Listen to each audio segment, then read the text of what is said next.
The image of the kamikaze is one of the most powerful legacies of World War II, the divine wind crashing into enemy ships, a symbol of absolute devotion. But this image, crafted by wartime propaganda, hides a reality that is far more tragic and complex. The men in the cockpits were not a monolith of zealots. While many were university students drafted into service, the majority were actually very young petty officers from junior flight schools. The students, however, left behind an extraordinary record.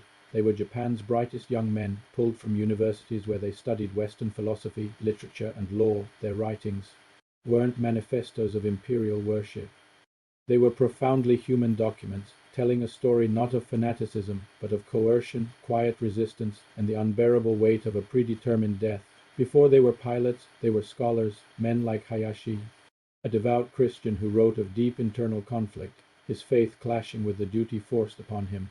Then there was Second Lieutenant Haruo Araki, a newlywed. His final letters weren't for his country or emperor, but for his wife Shigeko.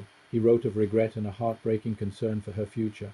These men had dreams of becoming professors, diplomats, and artists. They read Descartes, Dostoevsky, and Goethe. This intellectual foundation made them the least likely candidates for suicide missions. Many privately harbored skepticism about the war. Yet it was these very men who were systematically plucked from their studies, their graduations fast-tracked so they could be drafted into a war they knew was already lost. One of the most persistent myths is that every pilot was a willing volunteer. While some early units had volunteers, the process became increasingly coercive.